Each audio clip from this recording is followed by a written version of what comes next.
Resisted exercises हमने पढ़ा था। एक्टिव एक्सरसाइजेस की टाइप पढ़ी थी, जिसमें हमारे पास 3 टाइप के एक्सरसाइजेस हैं, फ्री एक्सरसाइजेस, असिस्टेड एक्सरसाइजेस और रेजिस्टेड एक्सरसाइजेस। आज हम देख लेते हैं रेजिस्टेड एक्सरसाइजेस क्या होती हैं। ठीक है, रेजिस्टेड एक्सरसाइज क्या होती है, इसका प्रिंसिपल क्या है। देखो, रेजिस्टेड का मतलब यानी कि कोई रेजिस्टेंस अप्लाई की हुई है ना, जो भी कोई वर्क कर रहा है मसल, उसके अगेंस्ट रेजिस्टेंस अप्लाई किया। उसके बारे में हम पढ़ते हैं। द प्रिंसिपल ऑफ रेजिस्टेंस का क्या प्रिंसिपल है। An external force may be applied to the body level to oppose the force of muscular contraction. Tension जो होगी, ताकि वो मसल जो कंट्रैक्ट कर रहे हैं उसकी फोर्स को अपोज कर सके। ठीक है, एक्सटर्नल फोर्स जो अप्लाई कर रहे हैं। और tension is increase within the muscle by opposing force. जो भी रेजिस्टेंस हमने दिया उसके खिलाफ जब मसल जो है वो एक्सटर्नल फोर्स हमने अप्लाई किया, तो हमारे मसल में क्या होता है, टेंशन इंक्रीज हो रही होती है।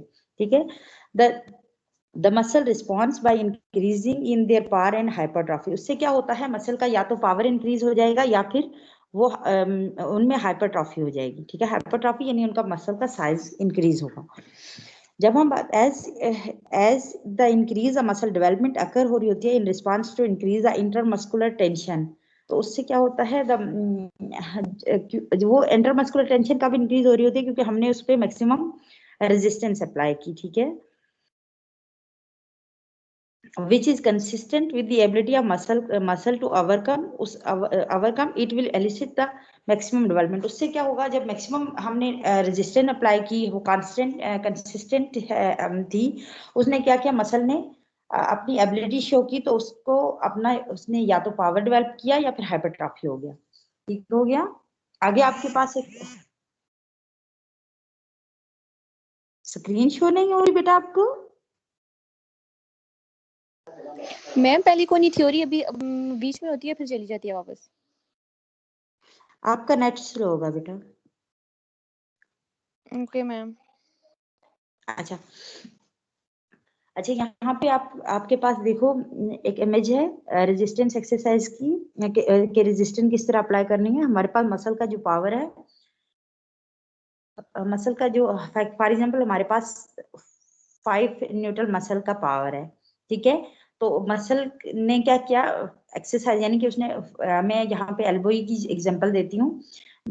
एल्बो यानी कि वो 5 न्यूटन की फोर्स से जो है फ्लेक्स कर रहा है, तो हम क्या करेंगे, रेजिस्टेंस उसको उससे कम, थोड़ी सी कम देंगे। जैसे कि मैं 3 न्यूटन जो है उसको रेजिस्टेंस अप्लाई करूंगी, तो अब क्या है, मसल की इतनी पावर होगी कि उसके अंदर क्या है, कंट्रैक्शन डेवलप हो जाए। ठीक है, ये आपको ये जो मसल की पावर में आपको वो शो करें कि उसमें क्या है, इंटरमस्कुलर कंट्रैक्शन डेवलप हुई है और मसल कंट्रैक्ट हुआ है।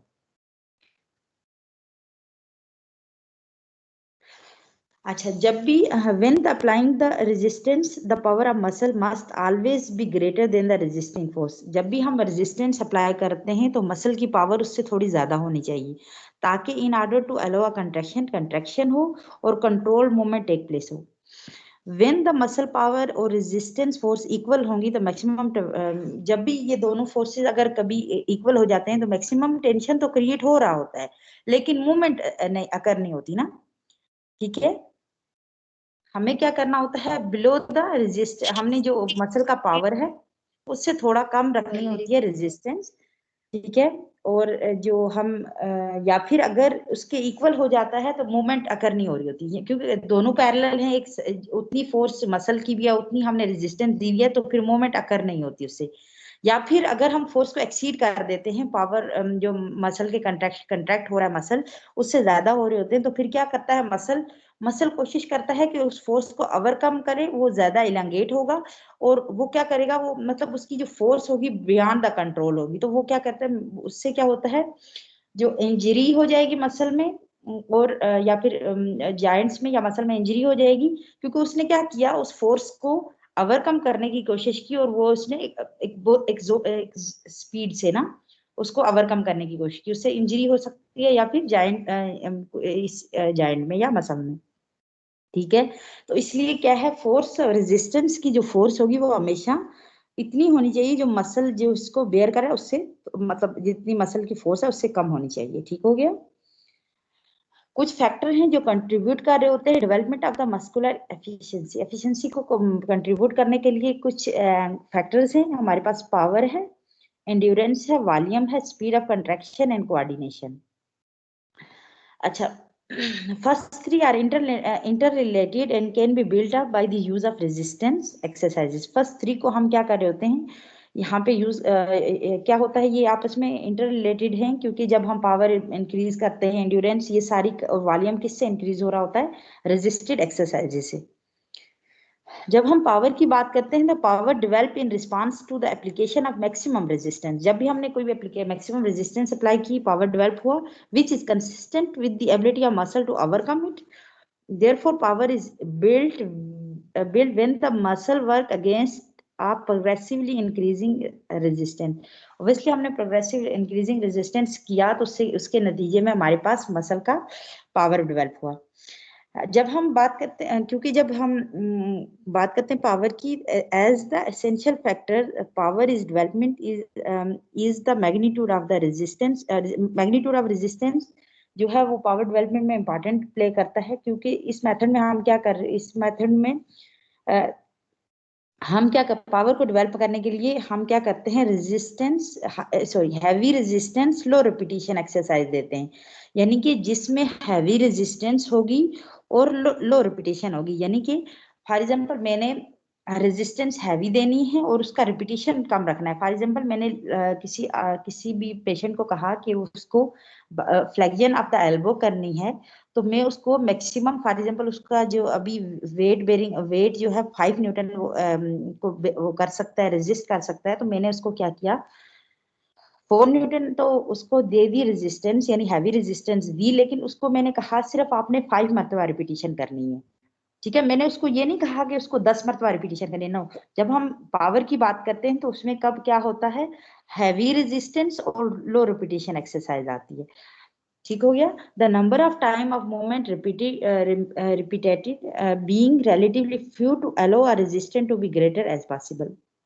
हम क्या कर रहे होते हैं, नंबर ऑफ टाइम जो है वो हम वो नहीं देख रहे होते, बल्कि हमने हैवी रेजिस्टेंस देखना होता है कि कितनी रेजिस्टेंस हमने उसको वो रेजिस्ट कर सकता है, कितनी पॉसिबल। ठीक है, तो उसको देखते हैं पावर डेवलपमेंट करने के लिए। जब हम बात करते हैं एंड्योरेंस की, endurance is the quality which develop in response to repetitive contraction. Endurance भी जो है जो डेवलप हो रही होती है रिपीटेटिव कंट्रैक्शन के के रिस्पांस में।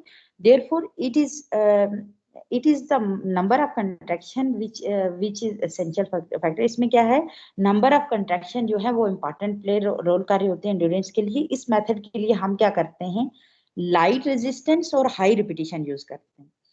ठीक है, इसमें यानी कि मैंने क्या किया, वही बात है कि मैंने एल्बो की बेंडिंग की बात की, तो मुझे 5 न्यूटन चाहिए, तो मैं यहाँ पे क्या करती हूँ, 5 न्यूटन मेरा मसल रेजिस्ट कर रहा है, तो मैं इसको 2 न्यूटन फोर्स देती हूँ, लेकिन उसको बोलती हूँ कि आपने 20 मरतबा रिपीटिशन करनी है। तो इससे क्या होता है, उसकी इंड्योरेंस जो है वो इंक्रीज होगी। ठीक हो गया। तो ये आप जो पावर में जब आप देखते हो पावर डेवलपमेंट के लिए क्या कौन सी एक्सरसाइज बेहतर है और एंड्योरेंस के लिए कौन सी एक्सरसाइज बेहतर है, ये आप लोगों ने देखनी है। ठीक हो गया। अब हम बात करते हैं वॉल्यूम की। वॉल्यूम कैन बी ऑब्जर्व और मेजर क्या है, volume which can be observe और measure as an indication of hypertrophy. क्योंकि हमने देखा कि मसल का साइज जो है, हम एकदम देखा कि मसल का साइज इंक्रीज हुआ। ठीक है, इसका मतलब यह है कि उसका वॉल्यूम भी बढ़ा। ये डिपेंड कर रहा होता है proportion to the power. Is it serve as the meaning of demonstrating a progress to the patient. हम इसको देख रहे होते हैं कि यार पेशेंट ने प्रोग्रेस किया, बट हम इसको सक्सेसफुल ट्रीटमेंट के तौर पे नहीं देखते। इसको ये एक रिलायबल इंडिकेशन नहीं है कि यार मैंने जो ट्रीटमेंट दी पेशेंट को, रेजिस्टेंस एक्सरसाइज दी, तो वो उससे हाइपरट्रॉफी हुई, तो मेरी ट्रीटमेंट सक्सेसफुल है। इसको इतना ज्यादा रिलायबल नहीं देख रहे होते इसको।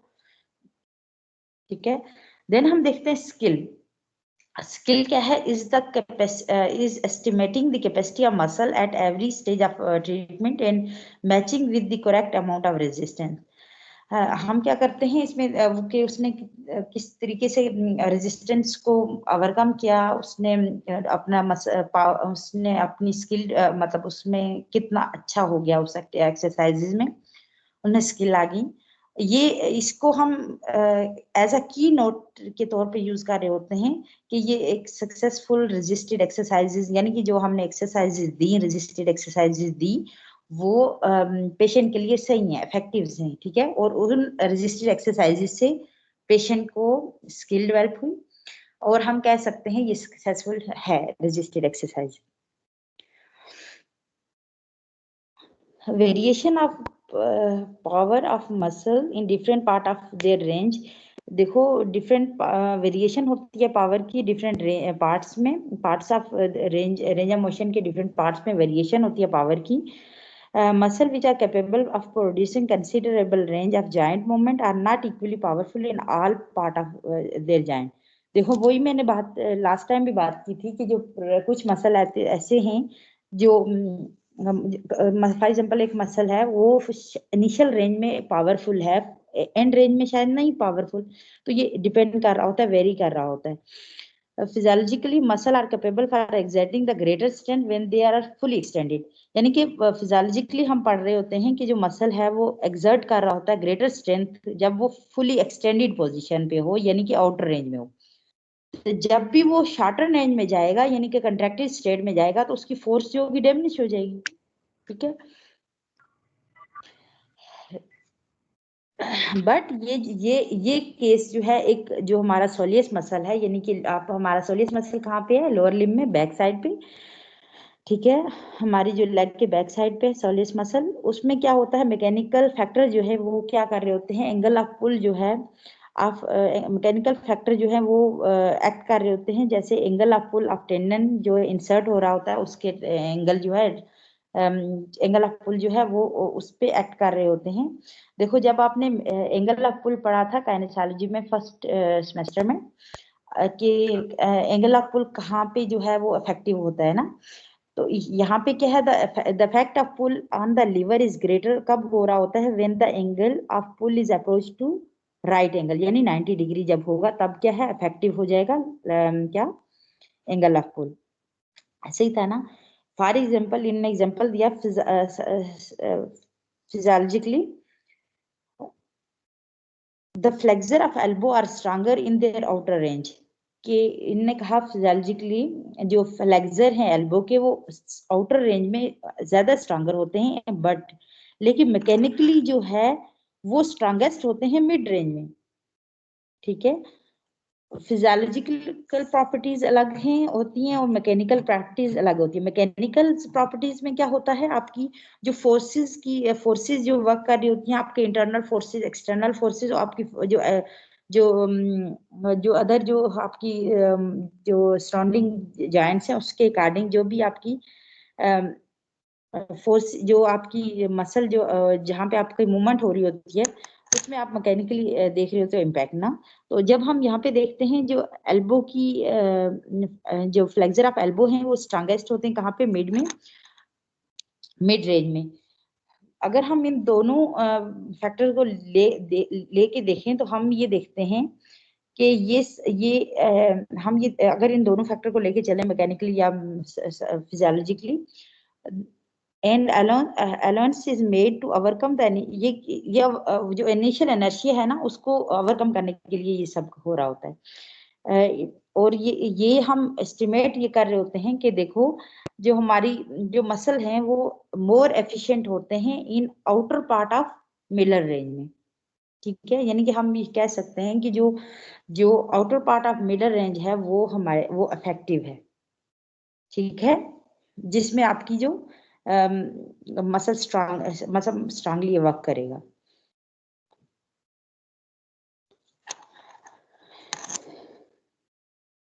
This in fact can be proved by the experiment is seen.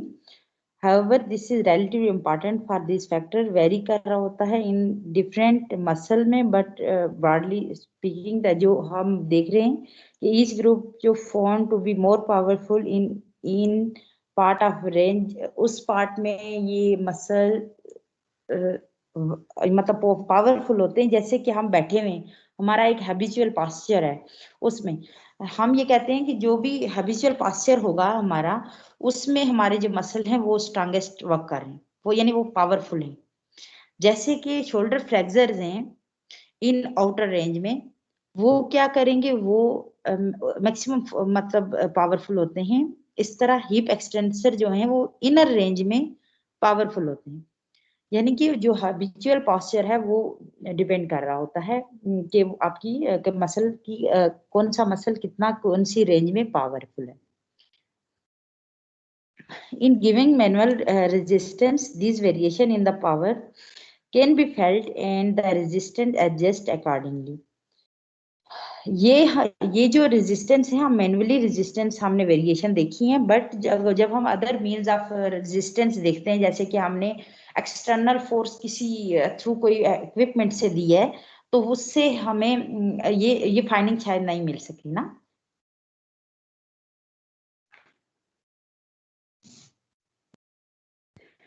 अच्छा, जब हम बात करते हैं टेक्निक्स ऑफ रेजिस्टेंस एक्सरसाइजेज, जैसे हमने पढ़ा फ्री एक्सरसाइजेज की टेक्निक्स क्या थी, फिर हमने पढ़ा असिस्टेड एक्सरसाइजेज की टेक्निक्स क्या थी।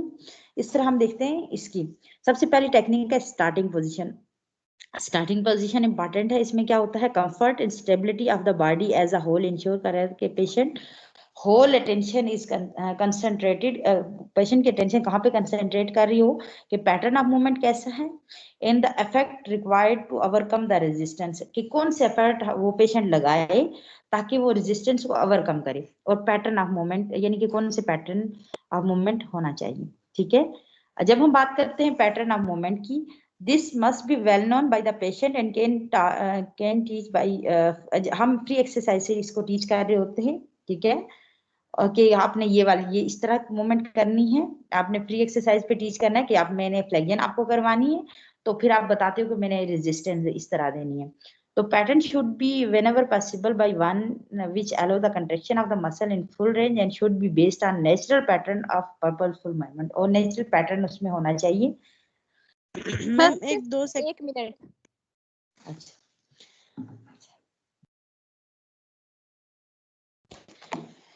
हम बात कर रहे हैं स्टेबलाइजेशन की। देखो, बोन और जो बोन ऑफ जो मसल जो ओरिजिनेट हो रहे होते हैं, उनको अगर हम स्टेबलाइज करेंगे या फिक्स करेंगे, उससे क्या है, हमें मूवमेंट जो हमारी जो मूवमेंट है वो अच्छी हो जाएगी, यानी कि अपने जो हमें डिजायर मूवमेंट चाहिए थी वो मिलेगी।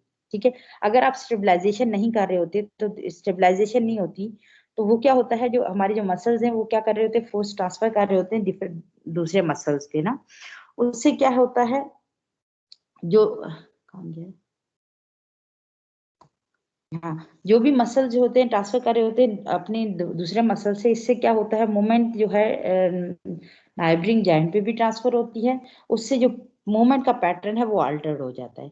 तो इसलिए हम क्या करते हैं, एक फिक्सेशन, मतलब अपने पार्ट्स ऑफ बॉडी को, जो पार्ट्स है जिसको मूव करना है उसको एक फिक्स करते हो बाय द मैनुअल प्रेशर, या फिजियोथेरेपिस्ट से लेते हो, या फिर कोई स्ट्रैप्स जो कोई उसके साथ आप क्या करते हो, मैनुअल उसको फिक्स करते हो, ताकि वो इंश्योर की जाए कि जो मूवमेंट है आपकी रिक्वायर्ड जॉइंट ही पे हो। ठीक हो गया। देन हम देखते हैं traction. preliminary stretching of the muscle is to elicit the myotic या stretch reflex provided a powerful stimulus to the contraction।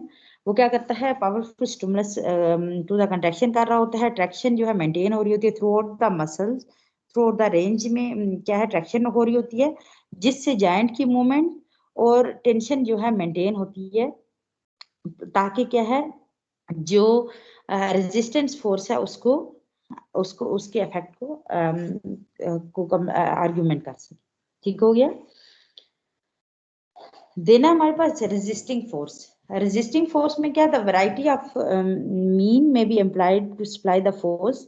हम डिफरेंट, जैसे कि हमारे पास ताकि हम उस जो मसल है उसको के वर्क को रेजिस्ट कर सकें, जैसे हम क्या क्या यूज कर सकते हैं, मैनुअल प्रेशर यानी अपना हैंड यूज कर सकते हैं, वेट यूज कर सकते हैं, स्प्रिंग यूज कर सकते हैं, बट लेकिन हम जो है इंश्योर करते हैं कि जो हमने रेजिस्टर अप्लाई किया वो एग्जर्ट हो surface of the patient skin पे, विच इज जो मोमेंट जिसकी डायरेक्शन जो डायरेक्शन ऑफ मोमेंट की तरफ हो। ठीक हो गया। एडवांटेज ऑफ मैनुअल प्रेशर का एडवांटेज क्या, it be adjust according to the match of power of the muscle in all circumstances में, every part of the range में हो। लेकिन इसके डिसएडवांटेज क्या है, इसको हम इजीली मेजरेबल नहीं कर सकते कि कितनी हमने किस पार्ट पे दी रेंज, ठीक है। मैकेनिकल जो रेजिस्टेंस है वो मेजरेबल होती है, क्योंकि आपको पता है मैकेनिकली, हमने पता है कि मैकेनिकली उसको अप्लाई किया कि 5 न्यूटन फोर्स अप्लाई की, तो इसलिए ये यूजफुल मैन है कि हमने इसको प्रोग्रेस को रिकॉर्डिंग के लिए कि फॉर एग्जांपल मैंने पहले 5 दिन इसको 5 न्यूटन दी, फिर नेक्स्ट 5 डेज जो है मैंने इसको 6 न्यूटन, यानी कि आप प्रोग्रेसिवली इंक्रीज इसको क्या करते हैं, मैकेनिकल रेजिस्टेंस को मेजर कर सकते हो। The magnitude of resisting force in relation to the muscle power vary कर रही होती है according to purpose for जो किस पर्पज के लिए हम यूज करें, ठीक है। जब जो मैक्सिमम रेजिस्टेंस है वो एलिसिट कर रही होती है maximum effort on the part of the muscle, therefore it is used for the development of power and hypertrophy। ताकि क्या है, मैक्सिमम रेजिस्टेंस हम कब यूज कर रहे होते हैं, वो क्या करती है, मैक्सिमम फोर्स एफर्ट प्रोड्यूस कर रही होती है जो पार्ट ऑफ मसल्स में, तो हम इसको पावर और हाइपरट्रॉफी के लिए यूज कर सकते हैं। जब हम बात करते हैं as a quality of muscle endurance, अब जब हम बात करते हैं तो हम क्या करते हैं, repetitive contraction against the resistance जो है हम कर रहे होते हैं, यानी कि मैक्सिमम रिपीटिशन इसमें यूज करते हैं। latter is considerably less than the maximum to allow the greater number of repetition take place। पहले में क्या है, हमने क्या किया, पहले में हमने मैक्सिमम रिपीटिशन दी, पावर के लिए हमने क्या करना होता है, लो रिपीटिशन हाई लोड, और एंडोरेंस में क्या किया, हाई रिपीटिशन लो लोड यूज किया, ठीक है। जब हम बात करते हैं the character of movement, the movement is essentially smooth and control through out, smooth होनी चाहिए, कंट्रोल होनी चाहिए through out. The effect involve commanding the patient full attention, patient की अटेंशन होनी चाहिए इसमें। Speed of movement consistent with the optimum rate of contraction for the particular muscle group in relation to the resistance which constitute the weight and the load। जब भी movement आप perform कर रहे होते हो पेशेंट को, कि उसका जो मसल है, उसकी मसल जो है वो अपने उस पर्टिकुलर रेट ऑफ कंट्रैक्शन से वो कंट्रैक्ट करे, और जो हमने विद इन रिलेशन टू जो भी हमने कोई वेट उसको अप्लाई किया है उसके रिस्पांस में वो कंट्रैक्ट करे। रेंज ऑफ मोशन जो है हम कहते हैं कि फुलेस्ट पॉसिबल हो, ताकि वो हम देखते हैं कि रेजिस्टेंस हम किसी भी पार्ट ऑफ रेंज में अप्लाई कर रहे होते हैं जहाँ पे हमें कन्वीनियंट और डिजायरेबल हो, और द मसल जो है इजीली उसको रेजिस्ट कर सके, और हम उसको अर्ली रेंज में भी दे सकते हैं, मिड रेंज में भी, और टर्मिनल रेंज में भी दे सकते हैं इसको। जब हम बात करते हैं रिपीटिशन की, the number of time of muscle are thrown into action against the resistance vary कर रहा होता है अकॉर्डिंग टू द कंडीशन, और इंडिविजुअल पेशेंट के पे भी वेरी कर रहा होता है।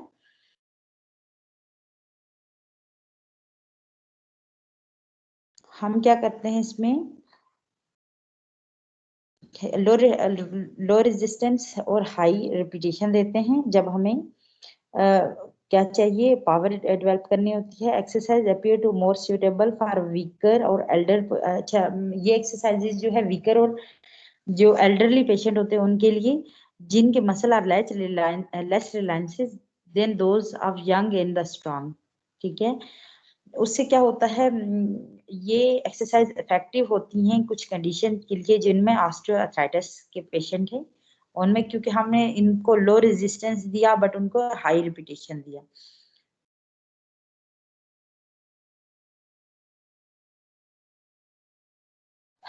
जब हाई रेजिस्टेंट और लो रिपीटेशन एक्सरसाइज की बात की, on the other hand undoubtedly build कर रहा होता है पावर को,